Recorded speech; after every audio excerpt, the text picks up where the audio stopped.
Hey, thank you, Tommy, for coming on today. How's it going? Pretty good, man. Thank you so much for having me. Yeah, can you tell us about your new film, Adult Children, and the role you play in it? Yeah, we got this great little people are calling it a kind of coming of age story, but it's a real throwback to those like John Hughes, Cameron Crowe movies out of like the 80s, 90s, Say Anything, One Crazy Summer, that kind of thing. But it's about family. It's about siblings. Learning how to grow up and discovering that nobody really knows what the hell they're doing. We're all just making it up as we go. And I play Josh, um, the eldest brother, like the second, I guess, in the birth order. And he's a guy whose life has fallen apart, and he ends up moving back in with his parents. And his sisters gather to try to help him out, and in the process, they all sort of unpack all of their old familial crap and work through it in kind of very sweet, very funny, heartwarming way. It's great. It's a good little movie. Yeah, I agree. Um, so take me through your process. How do you get yourself into a character as flawed as the one you play? Anybody who knows me knows that I got plenty of those flaws to play with, man. It doesn't take a lot of digging to unearth it. So honestly, for me with this, it started with getting this great script. Annika Marks wrote, who's an old dear friend of mine, wrote this really beautiful script, and she called me up and said, I've written this thing. I would love for you to take a look at it. I want you to play my brother. And before she had even finished the sentence, I was like, I'm in. And then I read it and I just fell in love. So past that, it was just building the family out. And once we had this incredible group of people together, it was sort of like letting the words on the page do the work for you, because we all had this sort of built-in chemistry already with each other, and we just we had an amazing experience just letting that ride. Yeah, how fun was that with such an amazing cast, especially so many great actresses that you worked with? Yeah, man, it was a job of a lifetime. I mean, these are incredibly talented people, that everybody knows. Like, if you don't know them by name, you certainly know them by sight. You go, oh my God, that's from that, she's from Breaking Bad, or You're the Worst, or whatever it is, The Boys, or and like it just, when you have that kind of talent at your disposal, you just, like I said, you just let it ride. You just make space to have fun, and we had a lot of fun. We had a lot of fun making this together. It was great, and I think that love that we have for each other, that we developed as a cast and as a group of friends, really just comes through in the movie, and adds a depth and a dimension to it that you wouldn't get otherwise, because we're not faking it. We really do care about each other, and we really are having a blast.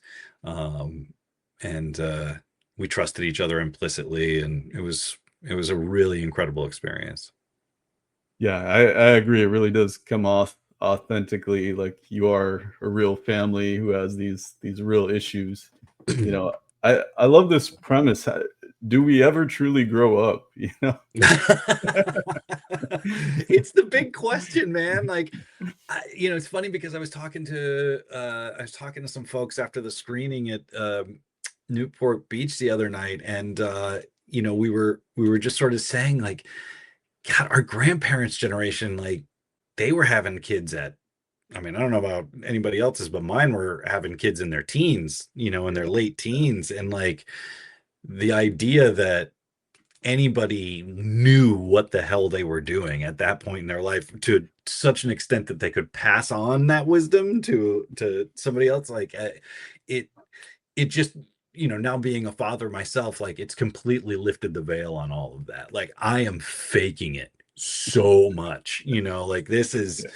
if you project confidence, it's amazing what people will believe. And yeah, I mean, I think this idea of being a grown up, there's like this false sort of expectation that you're supposed to know how to handle everything, or that you're saddled with a wisdom that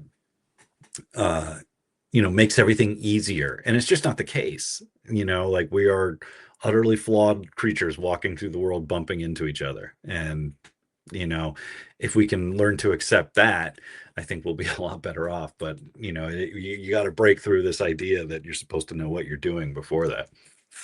I agree. I'm a father of a young son, and have another on the way, so I know. Congratulations, man. Yeah, I will tell you that 2 is not twice as hard. It is 10 times as hard. It goes up exponentially. It's crazy. I've heard that from friends. Looking forward to that. Yeah, well done. But I wanted to ask you, how did that Newport Beach screening go? Oh, it was amazing, man. We have one tonight. Again, we have another one down there tonight.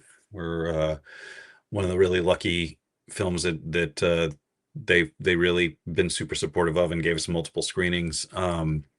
So the first one was incredible. We had a packed house, and people really loved it. They walked away, really moved. We had long conversations with a lot of people afterwards, and it was just it went about as good as it could have gone. And now we're playing, like I said, tonight in Newport. We're playing in Chicago right now. I think we're getting ready to play in Minneapolis, St. Paul at the Twin Cities Film Festival. So we're doing the tour. Yeah, that's what you got to do. Yeah. So take me back. How did you get the acting bug? God, man, that's a great question. I think that I just sort of, I don't really know. It just somehow it ended up in my periphery. I think it was like middle school. And then by the time high school came around, I was like, oh, yeah, all of my friends sort of exist in this area where we're all kind of showing the same interests, and I just decided to run with it because there was nothing else that I could see myself doing. Like, I trust me, I tried. I tried to imagine myself doing anything else, and I just couldn't make it make sense. So I think once it got into me in high school, I sort of decided that this is the only place that the world made sense to me from. So I'm just going to stay in that, and trust that if I stay in a place where the world makes sense to me, then I'm probably doing better than most people. Well, I think you made the right decision. I think you're a great actor, man. Thank you, man. So what kind of role or roles are you looking for next? Honestly, the thing that I have not done a lot of, I just recently did like one of my first pieces of genre horror and loved it. And it, was sort of an elevated piece of genre, which I really appreciated. But over the last few years, I've really started to lean into that, well, I guess what they're calling like elevated genre. Like, I think of like Huesera, the Bone Woman, like just like those films that actually have something to say, that aren't just like, look, I love a good slasher flick as much as anybody. You know what I mean? Like, I have a good time keeping, track of the body count, but those elevated genre that really get in and like start to mess with your head, that's the kind of stuff I would love to be a part of. I mean, look, I grew up, like, my 2 favorite things to watch on TV ever were Twin Peaks and The X-Files. And if I can find a world in which I'm doing something like that, I'll be very happy, but more than anything, I mean, that's just like in terms of film and television, but more than anything, like, I'm a theater guy. Like, I grew up, in theater. I spent the first couple decades of my career in New York doing Broadway and off Broadway. And like, ultimately that's my home. That's my artistic home. So I want to, spend as much time doing that as I possibly can. And, if I can find a world in which the genre space, which, by the way, I think is really where the most exciting creative art is being done right now.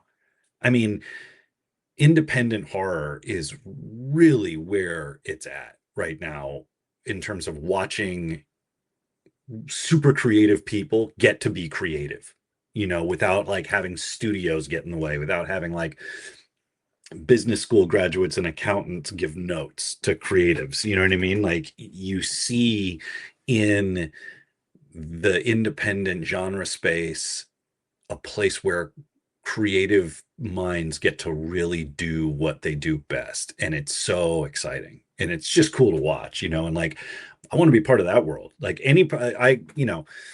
growing up a punk rock kid, like I want to be part of any world in which the primary focus is creativity and telling the truth, and that's it. Like it doesn't, like the rest of it sort of falls off. I don't need you to be a Berkeley music school graduate to join our band. Do you know how to play bass? No. Okay, well, we'll learn, but we're starting the fucking band and we're going to go start playing some shows. Like that to me is where that cutting edge of creativity is where I want to be, and that space is where I see it happening the most right now. So, I mean, this is me, answering your question and also putting up the bat signal. Like, anybody out there has got some cool elevated genre that you're looking for, middle-aged white boy for, I'm available. I agree. Horror is where it's at right now with creativity. Do you have some recent favorites? Yeah, like I said, like Sarah was really, that was a game changer for me. I thought it was so special, man. Obviously like Black Phone is really fucking, it's really fantastic. I mean, I love Ethan. Um, you know, but I see it just sort of popping up all over the place. In some ways, there's just so much of it that it's almost hard to nail down, which is really exciting, because I feel like it has occupied a space that used to be filled by independent film, like in the 90s and in the early 2000s. You had like all of these really cool independent films that were coming out, or at least that were starting in a completely sort of like indie DIY way. Even like Good Will Hunting, was like Matt and Ben like writing this thing together and going and making it together and not taking no for an answer and not letting themselves be recast, and that's not that, being out on the festival circuit, I know that it's still happening a little bit, but nobody wants to touch it. Nobody's willing to take the risk on those films. Like I've seen so many great independent family dramas and independent comedies playing at all these various different festivals. And I've seen the struggle that everybody's having to get what you would think would be a no-brainer, to buy and stream, to make available to people, and you just can't get it bought right now because frankly, like the studios and the streamers are only interested in doing stuff that has this one of the same 50 people in it, preferably five of the same 50 people in it. uh the other thing seems to be like, how much money can we possibly lose on this? That seems to be like the other big deciding factor, is like, if we can lose a bunch of money on this, we're going to do it, which doesn't make any sense to me either. But then you have like this totally different world where people are like, no man, I made this thing for like 75 grand and I did it all on my own and I got to be my fully creative self. And then, you know, unsurprisingly, the economics of that are undeniable. And so you get to see like a lot of places are snapping those films up. Well, they all just happen to be genre horror because that translates, man. It goes, that's international. Scary is that lands in all languages, and so that's kind of like a really fun, cool way that I feel like we're all getting a chance to talk to each other as a global society right now, in a way that like Hollywood shit the bed on. They used to have the ear of everybody, but they just ran the derivatives into the ground so much that people checked out, and now they're not getting the memo. Like they haven't gotten the note that, guys, we're tired of this. We don't want to see Like you need to make space for us to go do other stuff. And it's amazing to me. It's baffling to me that particularly these streamers haven't seen with their own metrics that like the stuff that's doing really, really well is the stuff that they refused to produce, that they bought in at and as an afterthought. If you switch back to making that the focus of the industry, letting artists tell stories without the looming grim reaper of business school graduates giving creative notes, then like all of a sudden your audience starts to appreciate what they're seeing a bit more. And that's kind of like what we ended up doing with adult children. Like we had sold this as a TV series actually, to Lionsgate, who were phenomenal, by the way. I just need to say that, like the TV folks at Lionsgate were absolutely incredible to us. And after trying to take this thing out and sell it to everybody and getting literally the exact same note every time, which was, this is exactly the kind of show I want to watch, but I'm not allowed to make it. And I was like, well, then why do you have a job? You know what I mean? But I think that Lionsgate had like the same frustration that we did. So at a certain point, we said to them, we don't want this to just like sit here doing nothing. Can we take this and go make a movie of it? And they were incredible. They were like, you know what? Go with God. Take the script, go make a movie, and make sure you send us a link. And we did, and they were our biggest fans. The TV department over there have just been so incredibly supportive and kind. And I feel like those people, those rare few in this industry who actually do support and have that creative vision, deserve a shout out. And so we went and we did DIY out in rural Illinois and made this thing for a song, and had a blast doing it. That's awesome, man. And I could see this movie as a really good TV series. But yeah, going back to the punk rock, what are some of your favorite punk bands? Oh, dude. I mean, the game changer for me, when I realized like other people's outsides sounded like my insides, was Operation Ivy. When I got handed Energy, when I first got that CD and first put it in, and like literally like the first couple of chords of Knowledge hit, I was like, oh God, this is exactly it. And then from that point, I was like, I dug in and I was like, all right, so where did they come from? Who was in the band? So of course that immediately led me to Rancid, which, are one of the greats. And then like unpacking Rancid, I discovered like, oh, well, they were playing at 924 Gilman with Green Day and Crimpshine and, No Effects and Bad Religion. Oh, they come from, and then I started finding like bands that were in my little town, like in Texas, bands that were around us, like Hagfish and Bob Goblin, and like these really cool, weird Texas punk rock bands, and the Butthole Surfers, and like one thing just led to another. And I sort of did that thing where I like reverse engineered all of my punk knowledge all the way back to the Clash and the Ramones, and really just like settled in there. But I keep as many tabs as I possibly can with what's going on out there. I try to go to as many shows as I possibly can, particularly if I don't know who's playing. I know that it's a good club and I'll just go. I've seen some really, I mean, I think my favorite band that's touring right now is the Interrupters. They're really amazing. Karen Dio, who's a Brazilian punker out of London, Yeah. she's dope as all hell. There's some really, really great stuff that's happening. And, and some of the old bands are still coming around too. You know what I mean? Like there's some of these old boys are making stuff. Grade 2's got another album, I guess, coming out. I just discovered this really badass, like indie punk band out of, the desert in outside of California. I don't think they're from Indio, but they're from that area out there in the desert, called Chapstick and a Plan. They're fantastic. Yeah, I'm forever open, and that's my poor wife and kids. Like it's just we get in the car and they're like, "Can we listen to Moana?" And I'm like, "Yes, but first." Yeah, yeah. I'm the same way. I listen to the Sirius XM Punk channel a lot. So Oh yeah, man. I Marky love, Ramone, yeah, Marky Blitzkrieg Ramone. is great. Yeah, Yeah, dude, the Sirius XM does really well.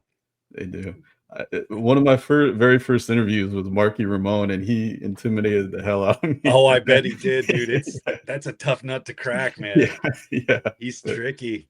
I mean, yeah, that guy's seen it all. Like yeah. that's so cool. You got a chance to interview Marky, man. That's badass. It was. It was. Um, but yeah, going back to yeah, so things that I love. I love the newsroom, man. Oh, Can you thanks, man. take yeah, can you take me back to some of your fondest memories of doing that show? God, it was there's so many, it was really that was like in terms of, getting to work on TV outside of, you know, like I said, like the Twin Peaks or X-Files sort of thing that really is like where my brain goes. That was about as good as it was ever going to get for me. Like I just loved that job. Not to say that it was easy, not to say that every day was a great day. Um, it ended way too soon, but I think that that was a product of just like how hard it was to pull off. That said, like when something is that hard to pull off, you know that it has some value. Like it was hard to pull off on every level, not just because it was complicated technically, which it was, but it was hard on every level. It was hard on you intellectually, it was hard on you emotionally, it was hard on you physically, it was hard, it required every little bit out of you. And so, man, there would be days like you'd find yourself just sitting there and you just burst into laughter because it was just you were so exhausted and everybody was working so hard. And we had such a great cast, like of just really awesome people. Like at any given moment, you could turn around and there's like some total badass, like right there. Like, hey, there's Chris Chalk. You know what I mean? Like there's Win Everett, who's on Chad Powers now. Like there's these like Adina Porter, like these amazing talented actors that were just right there next to you the whole time. And when you're working with people that are that talented and that cool as human beings, it was yeah, it was a joy, man. It was a total joy. I loved it anytime that I got to watch Daniels do his thing. I learned so much from watching him go. I love Allison Pill. We're old friends and we live close to each other to this day. Our kids are friends. Um, and getting any chance I got a chance to work with her was great. And I love Olivia Munn. She and I have been dear friends for a long time now, ever since we did that show. I mean, we keep in regular contact, and that was a lot of fun, man. Like those last couple seasons when Olivia and I were working together really closely, we really had a blast. Like it was cool. That's cool, man. And my film threat boss, Chris Gore, worked with Olivia at Attack of the Show, and he's always raving about her. Yeah, Uh, man. Dude, she's one of the quickest wits I've ever come across in my entire life. Her brain moves so fast. Like she's so funny so quickly that it's sort of crazy. Like you say something and she's on it with like some shit that you never even saw coming. Like like at the drop of a hat. It's really fun to be around. yeah, and man, those Sorkin lines, I bet that was that was tough to. Yeah, there's a lot there, man. And you had to be word perfect.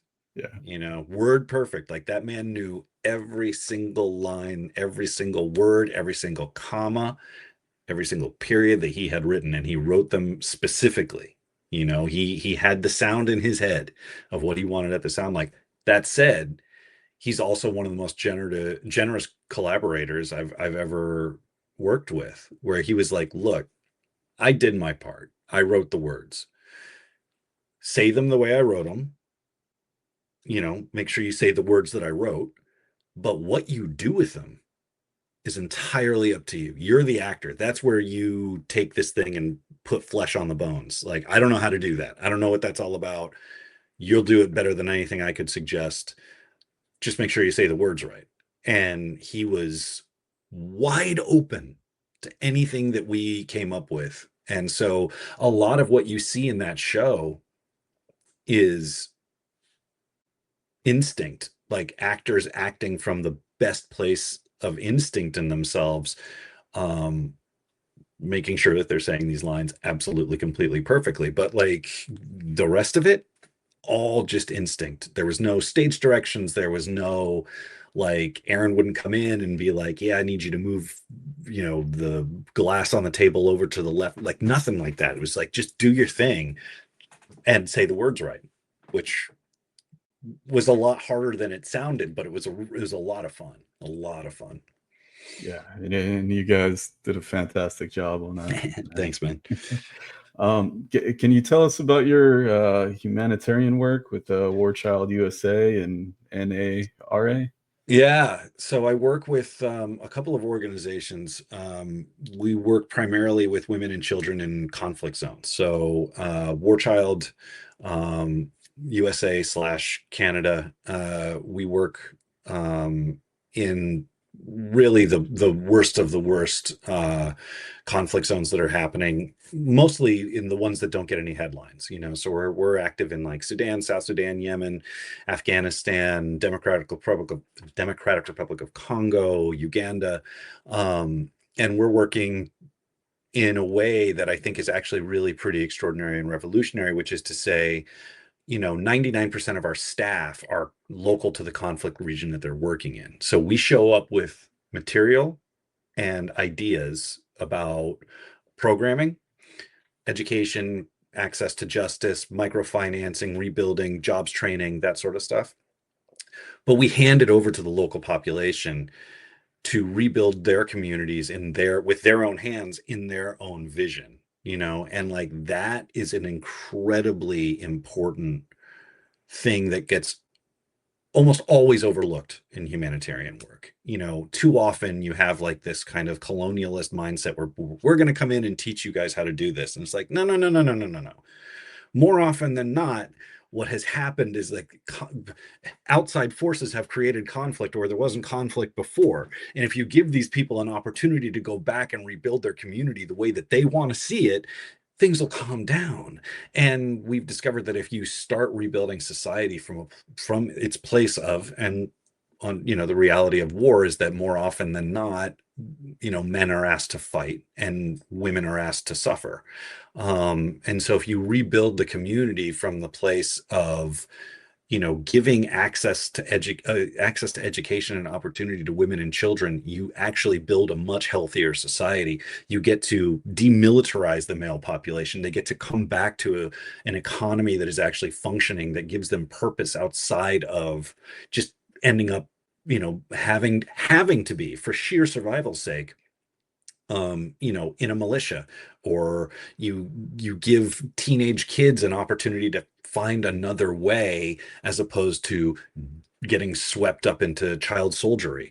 When women hold the keys to their own autonomy in terms of economy and education and opportunity, the gender-based violence that too often befalls women in conflict regions really starts to drop off quickly. And so that's the primary focus, is to allow communities to rebuild themselves. It's one of those extraordinary things that just kind of cuts across both any sort of political ideology, because it's just the truth. It's just the right way. I'll talk to anybody. I don't give a damn, particularly when it comes to humanitarian work, because I know, what people are living through. I've been on the ground in active conflict zones and lived through that stuff. And so I know what it costs, and I know what it looks like. So I'm willing to talk to anybody who is willing to listen to me. So you have folks on the right who think of it as, oh, well, you're teaching people to pull themselves up by their bootstraps. Sure. If that's how you want to frame it, if that's what works for you, great. And then you have folks on the left who say, well, it's an anti-colonialist ideology. And you say, Sure, if that's what works for you, because it's just actually the right way to do things. Like, however you need to frame it, go ahead. That's your shit. I'm trying to ensure that kids have enough to eat, and that we're, trying to make war in a lot of these places an afterthought, or something that is relegated to history, as opposed to something that is, um, a constant in people's lives. And then INARA, the International Network for Aid, Relief, and Assistance, is a really extraordinary organization that provides medical care to kids who are wounded in war, who don't fit into, the unfortunate reality is that, like, a lot of the big NGOs, a lot of the big organizations, who are all doing the best they possibly can, this isn't a criticism, have very strict guidelines about who they will work with. And too often there's a lot of kids who get wounded who don't fit into any of those guidelines, who would just end up suffering. Well, we come and fill in the gaps. Like, we work with those kids, the ones that don't fit into any of the other sort of parameters, or don't have access to some of those other places. We provide them access. So it's a great organization. We work in Turkey, we work in Syria, we work in Lebanon, we work in Gaza, we work in Egypt, Ukraine. So we're everywhere that we're trying to get to, everywhere where we are needed. So it's a given a purpose to my life that I never could have ever imagined. And I think that it's one of the things that has made me probably the most critical of Hollywood than I've ever been in my entire life. Like, when you're in a supplemental feeding program, like when you're stuck in a supplemental feeding hospital in northern Yemen, where there's a famine and their babies literally dying in your arms as you're trying to feed them, the complaints of Hollywood become unstomachable. Like, so living out here in the country with my wife and my kids has become like the only way I can stay sane and still work in the industry that I work in. Yeah. If you see somebody on set pitch a fit because their latte is cold, after you've lived through some of the shit that I've lived through, it's really, really hard to keep your mouth shut. And everybody likes to play nice on a film set, and that's not necessarily what I'm all about. Yeah, you gotta keep it real, man. What is it like being in the middle of a war zone? Most people can't even imagine that. Well, yeah, that's the thing, right? You can't imagine it. I'll tell you, it has disavowed me of a lot of mythology that I was sort of given as a kid. I think probably the closest that you can come to really understanding it, I think there's a couple of books that, if you really want to understand it, you should just dip your toe into these. There's a book by a journalist named Anthony Lloyd called My War Gone By, I Miss It So. And it's about him being a journalist in the Balkan conflict in the 90s. And that's brutal. I mean, that is like the horror of it laid bare. And Slaughterhouse-Five by Kurt Vonnegut, which not only captures the reality, like the complete horror of it, but also the total absurdity of everything that's going on around you. It's absolutely absurd. And it's totally discombobulating. It changes the way that you relate to the world, and it just snaps some things into focus, unless you're in it, because all five senses, and then some, frankly, like senses you didn't even know that you had access to, go online in the hardest core way, and they're there permanently. It's like you are operating at like your peak. Everything is just, you're smelling everything, you're seeing everything, you're hearing everything, every gust of little bit of wind or blast of heat or something like registers with you in a certain way. And then you have like all of these instinctual sort of primal things that are going off in your head too. And it wakes you up in a way that it's impossible to describe. It's the way that like becoming a parent, you can't describe to somebody who doesn't have a kid what actually happens. You can try, but you can't really describe like, oh, my heart literally it just navigated somehow to the outside of my chest. Like I I I in one moment the entire world just took on a completely different color, shape. Um, and it's the same kind of thing. I think, like I said, there's a couple books that'll get you close if you're really willing to sit with it and really consider the absurdity and the horror of it all. You can get pretty close to it. I don't think Hollywood does a particularly good job. Uh, Unfortunately. I think that even when it tries not to, it ends up being sort of more rah-rah than anything. Full Metal Jacket was about as good as it gets, I think, in that regard, just in terms of that, like the brutality and the absurdity in equal measure. But even then, it's still, Yeah, yeah. I mean, there's maybe a couple documentaries like They yeah. Shall Not Grow Old. Oh, yeah, Jesus, Yeah, what a great, great, great suggestion, man. Yeah, absolutely. yeah, Really extraordinary. Yeah, yeah. yeah. There's a newer one, 200 meters to I can't even say the name, but it's about the war in Ukraine. Oh, On the yeah. Yeah, and it's on the ground there, and yeah, that's Yeah, intense. it is. It's unreal. It's absolutely unreal. So where can people go to support these organizations? You can go to Warchild, WAR child, CHILD, USA.org, to learn about the organization, to see, get a sense of the work that we're doing. If your listeners are in Canada, they can go to warchild.ca.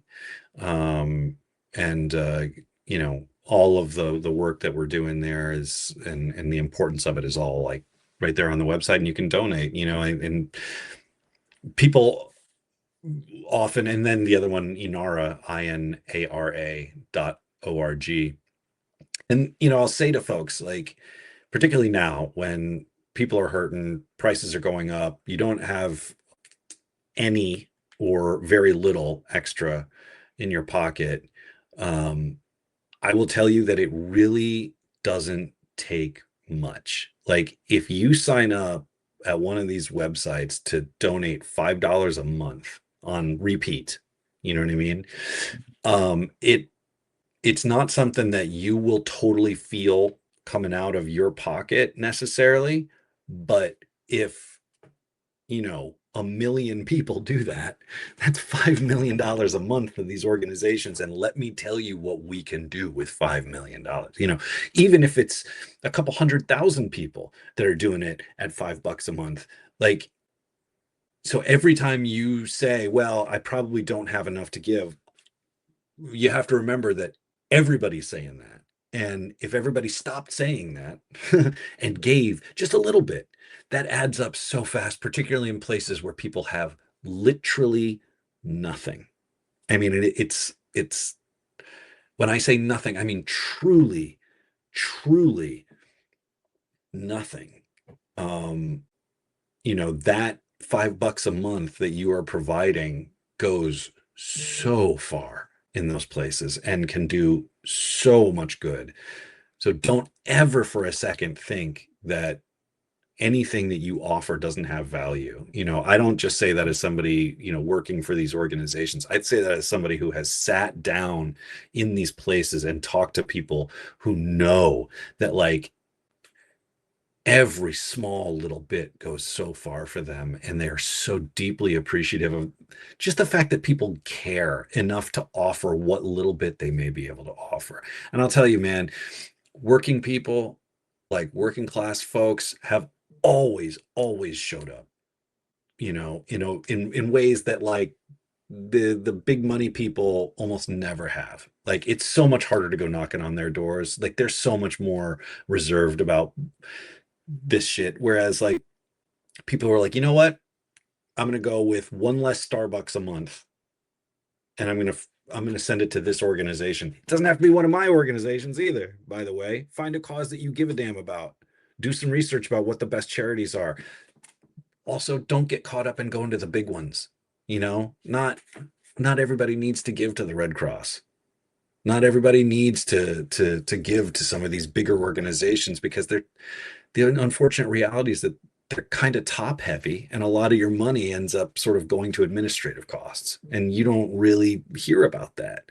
Smaller organizations that do great work, so much of your money, I mean, I'm talking like 90 cents on the dollar, goes directly into programming and funding, and like that's where you really can feel the impact. You may not feel it immediately, but in your heart of hearts, you know that it's going out there. And, you know, I just, it would mean the world to me if people would be willing to do that.